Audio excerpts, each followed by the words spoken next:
Hello students, मैं हूँ ज्योति गर्ग। आज मैं आपको एक स्टोरी सुनाने जा रही हूँ।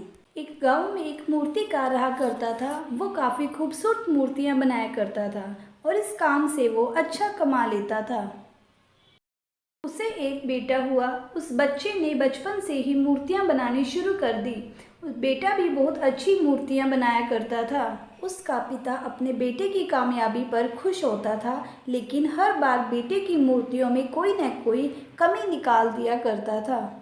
वो कहता था, बहुत अच्छा किया, लेकिन अगली बार इस कमी को दूर करना। बेटा भी कोई शिकायत नहीं करता था। वो अपने पिता की सलाह पर अमल करते हुए मूर्तियों को और बेहतर बनाता रहा। इस लगातार सुधार की वजह से बेटे की मूर्तियाँ उसके पिता से भी अच्छी बनने लग गई।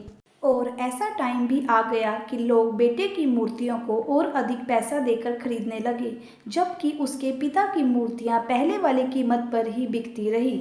पिता अब भी बेटे की मूर्तियों में कमियां निकाल ही देता था, लेकिन बेटे को अब ये अच्छा नहीं लगता था और वो बिना मन के उन कमियों को एक्सेप्ट करता था।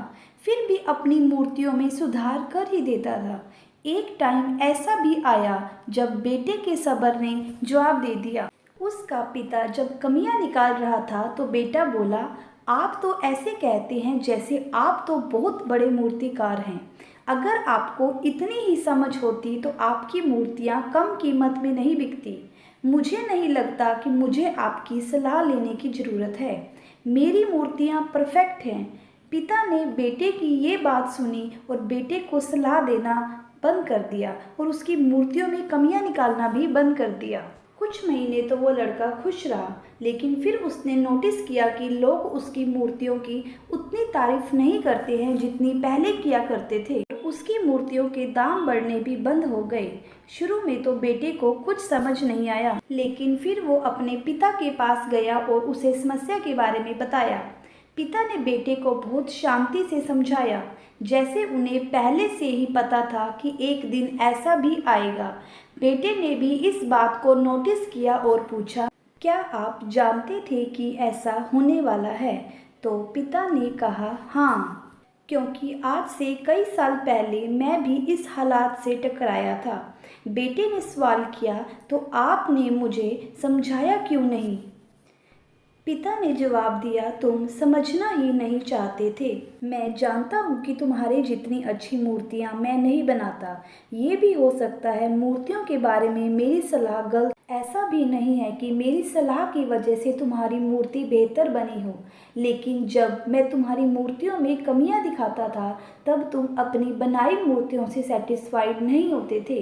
तुम खुद को बेहतर करने की कोशिश करते थे और वही बेहतर होने की कोशिश तुम्हारी कामयाबी का कारण थी। लेकिन जिस दिन तुम तुम्हारे काम से सेटिस्फाइड हो गए और तुमने ये भी मान लिया कि अब इसमें और बेहतर होने की गुंजाइश ही नहीं है, तो तुम्हारी ग्रोथ भी रुक गई। लोग हमेशा तुमसे बेहतर की उम्मीद करते और यही कारण है कि तुम्हारी मूर्तियों के लिए अब तुम्हारी तारीफ नहीं होती और अब ना ही उनके लिए तुम्हें ज़्यादा पैसे मिलते। बेटा थोड़ी देर चुप रहा, फिर उसने सवाल किया, तो अब मुझे क्या करना चाहिए? तो पिता ने एक लाइन में जवाब दिया, अनसेटिस्फाइड होना सीख लो। मान लो कि अब भी तुम में बेहतर होने की गुंजाइश बाकी है। यही एक बात आगे तुम्हें हमेशा बेहतर करने के लिए इंस्पायर करती रहेगी, तुम्हें हमेशा बेहतर बनाती रहेगी। ऐसे ही हमें अपनी लाइफ में भी बेहतर करते रहना चाहिए। हमें अपनी लाइफ में एक गोल डिसाइड कर लेना चाहिए, ताकि हम उस गोल को अचीव करने के लिए डे बाय डे मेहनत करते रहें, उसे बेहतर करते रहें, बेहतर बनाते रहें, ताकि हम उस मुकाम तक पहुंच सकें। Thank you.